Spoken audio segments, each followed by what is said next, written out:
पितृ भूखे हैं, इसका तो वर्णन हमने पहले कर दिया कि रात्रि को जब आप सोने के बाद में 1-1.5 घंटे बाद अगर आपकी नींद खुल जाए, 1 घंटा 1.5 घंटा आप सो लिए, उसके बाद जो नींद खुली तो 1-1.5 घंटे तक अगर आपको नींद नहीं आ रही है, रात्रि को सोने के बाद में 1 घंटे बाद जब उठे तो आपको प्यास लग गई,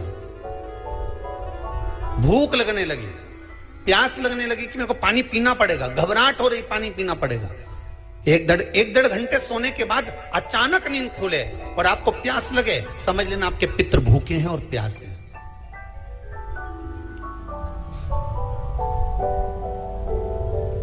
वो भूखे और प्यासे हैं, उनको जल की जरूरत है।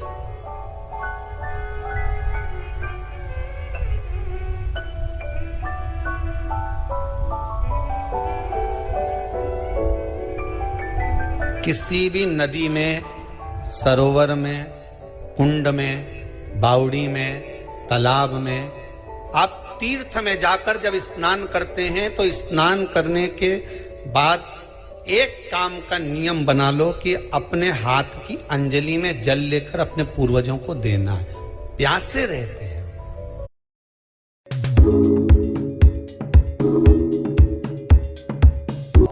दूसरा बट वृक्ष, तीसरा बेलपत्र का वृक्ष, ये पितरों के तुल्य है।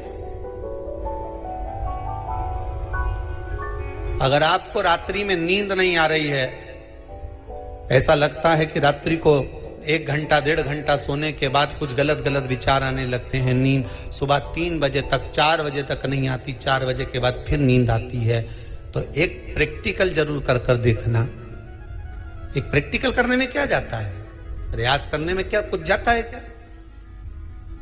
प्रैक्टिकल कर देखना कि कहीं सीओर वाला महाराज झूठ तो नहीं बोल रहा, तो प्रैक्टिकल करने में कुछ नहीं जाए।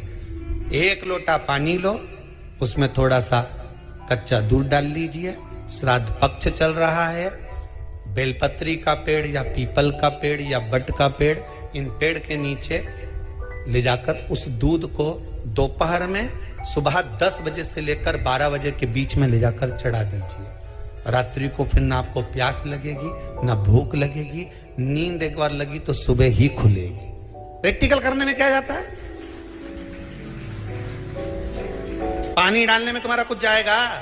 अरे बोलो तो सरी, हमें 10 रुपया का दूध जरूर उसमें, और तुम इतनी चतुर हो, इतना सारा दूध थोड़ी डालोगी, तो 2 घंटा लगेगा।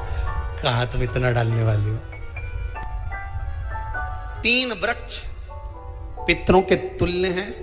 पहला जम के बोलिए पीपल, दूसरा बट वृक्ष, तीसरा बेलपत्री का वृक्ष। 3 पीपल के वृक्ष में 52,000 ब्राह्मण एक साथ निवास करते हैं, इसलिए पितृतुल्य है। बट वृक्ष ब्रह्मा जी के मस्तक से बना, इसलिए पितृतुल्य है। और बेलपत्री का वृक्ष माता पार्वती जी के अश्रु से बना। जब आंसू गिरे थे माता जगत जननी जगदम्बा पार्वती के, उस समय पर पितृलोक में हलचल उत्पन्न हो गई थी। हमारी नातिन की आंख में आंसू कैसे आ गए? मैनावती की पुत्री है,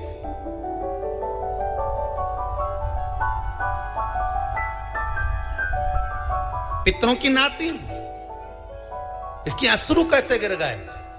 पार्वती जी ने कहा ये आंसू नहीं, मेरा पुण्य भाग प्रकट करती हूं बेलपत्री के रूप में। तो पितरों ने वर दिया था कि ये बेलपत्री का वृक्ष हमारा आशीर्वाद है, इसके नीचे अगर कोई दीप लगाता है, शिव को स्पर्श कर चढ़ाता है, उसके पितरों की शांति होगी। हम स्वयं उसको आशीर्वाद देने के लिए पधारेंगे। बेलपत्र का वृक्ष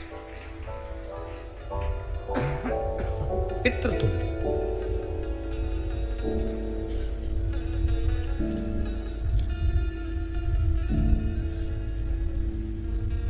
तो रात्रि को अगर भूख लग रही है, प्यास लग रही है, तो पितृदोष है। दूसरा पितृदोष का लक्षण बताया, घर में कोई शुभ कार्य ना हो, वंश की वृद्धि ना हो, 1 रुपये कमाओ, 1.25 रुपये खर्च हो रहे हैं, पैसा 10 जगह से कमाई आ रही है पर घर में टिक नहीं पा रही है, आया गया, पितृदोष।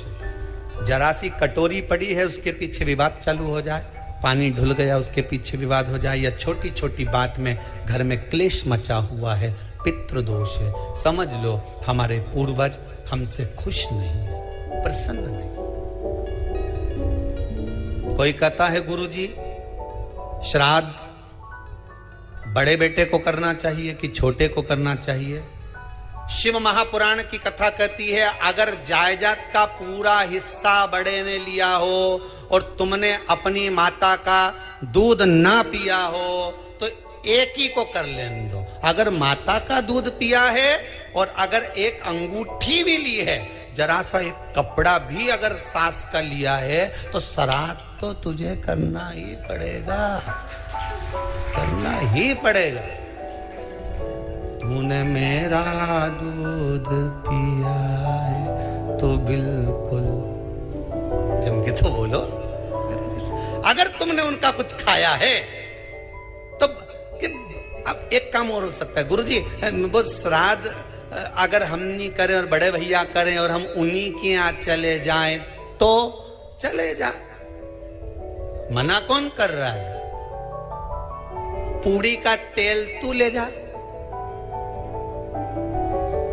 खीर का दूध 2 थैली तू खरीद के ले जा, जितना वहां वो सेवा करे उतनी सेवा तुम करो।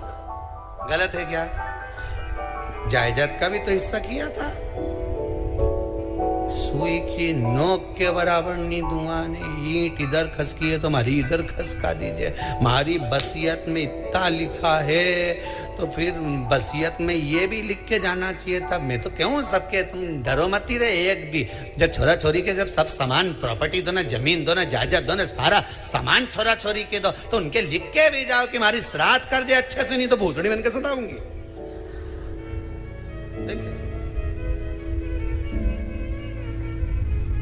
श्राद्ध करो। कितना दिया तुमको? बोलो ईमानदारी से बोलना, कितना दिया? ढेरों में। और एक बात बहुत अच्छे से कहूंगा, आप लोगों के जीवन में उतरे। अगर मायके में भाई, मायके में भाभी, मायके के लोग अगर आपके माँ बाप का श्राद्ध नहीं करते हैं तो बेटी भी अपने माता पिता का श्राद्ध कर सकती है। उसने भी दूध पिया है अपने माता पिता का,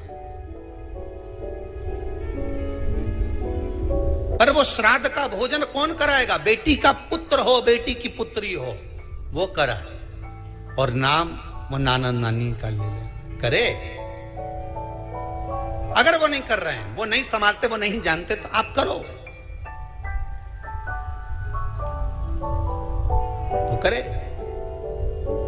2 भाग होते हैं। जब एक रोटी गाय के मुख में दी जाती है, गाय के मुख में जब हम रोटी देते हैं, एक रोटी जब देते हैं, या तो गाय के मुख में 16 श्राद्ध में जब रोटी देते हैं तो रोटी को बीच में से तोड़कर, रोटी का जो भाग होता है उसको, मतलब ऊपर से फुलका का परत नहीं निकालना है। रोटी जो सीधी सीधी है ना, जैसे ये रोटी है तो इसको बीच में से तोड़ लिया, 2 भाग विभाजित कर लिया, नीचे वाले भाग में भी थोड़ा सा गुड़ शक्कर रख लिया, ऊपर वाले भाग में भी गुड़ शक्कर रख लिया, एक के ऊपर एक रोटी को रख लिया, वो गाय को दी।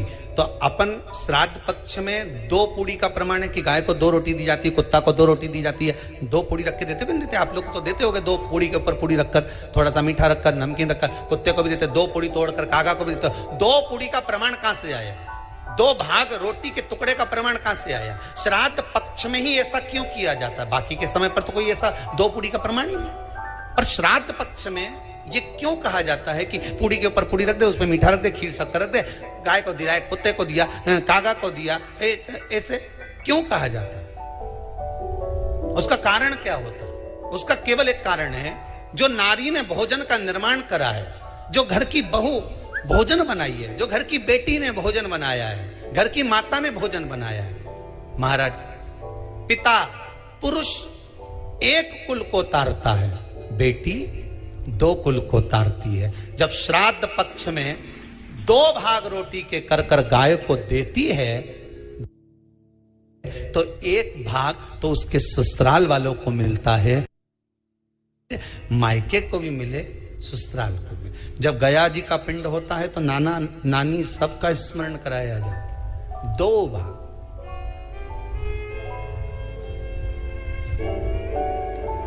पुण्यता प्राप्त।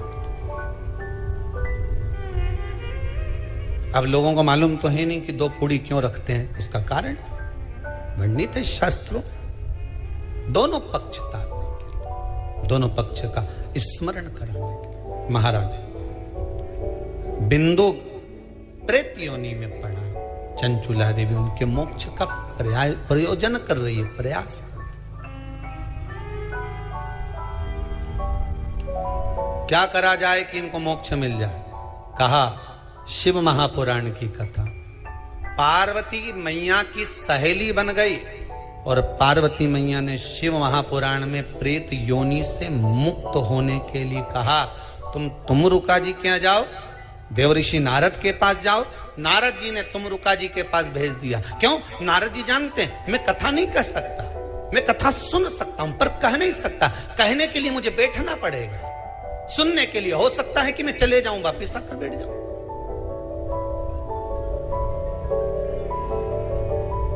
तुमरुका जी से कहा कथा कह दोगे? हाँ, कहने में क्या दिक्कत है? मेरे पति को प्रेत योनि से मुक्त करना है। तुमरुका जी बोलते हैं केवल तुम्हारा पति प्रेत योनि से मुक्त नहीं होगा। तुमरुका जी ने शिव महापुराण में कहा, सुनो चंचुला देवी, केवल एक व्यक्ति शिव पुराण से नहीं तरता, इस बिंदुक जैसे ना जाने कितने प्रेत इस वायुमंडल में घूम रहे होंगे, ना जाने कितने पितर, ना जाने कितने आहूत, ना जाने कितने वासुक इस वायुमंडल में घूम रहे होंगे। तुम्हारा पति तुमको दिखा नहीं, तुम्हारा बिंदुक तुम्हें कभी नजर आया नहीं, फिर कारण क्या था? बस मन में शांति नहीं है। घर में सारा सुख है पर हृदय में शांति नहीं, समझ लो पितृदोष है। क्या करा जाए? फिर क्या करोगे? महाराज हृदय शांति, हृदय शांति। केवल एक अकेला बिंदुक शिव महापुराण की कथा सुनकर नहीं तरेगा। तुमरुका जी कहते हैं जिस समय पर मैं शिव महापुराण की कथा कहूंगा, सुनो चंचुला देवी, इस संसार के इस भूमंडल पर मृत्यु लोक में जितने भी जीव इस संसार सागर में भटक रहे होंगे, शिव महापुराण की कथा सुनकर वो भी तर जाएंगे। ये अकेली बिंदुक को तारने वाली नहीं है, इस मृत्यु लोक में जो विराजमान। आज भी नियम है महाराज, श्राद्ध का भोजन टेबल पर नहीं कराया जाता, श्राद्ध का भोजन ब्राह्मण को कुर्सी पर बिठाकर नहीं कराया जाता, श्राद्ध का भोजन किसी जाता। श्राद्ध का भोजन आज भी प्रमाण है कि ब्राह्मण के लिए भूमि पर आसन लगना चाहिए और जमीन पर बैठकर कराना चाहिए। तब क्यों?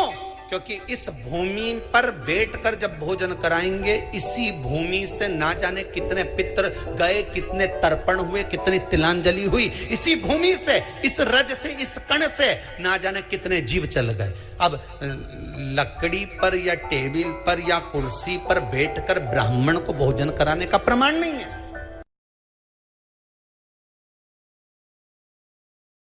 सोलह श्राद्ध में, श्राद्ध पक्ष में, घर में अगर गंगा का जल हो, आपके घर में अगर गंगा जल रखा हो, श्राद्ध पक्ष में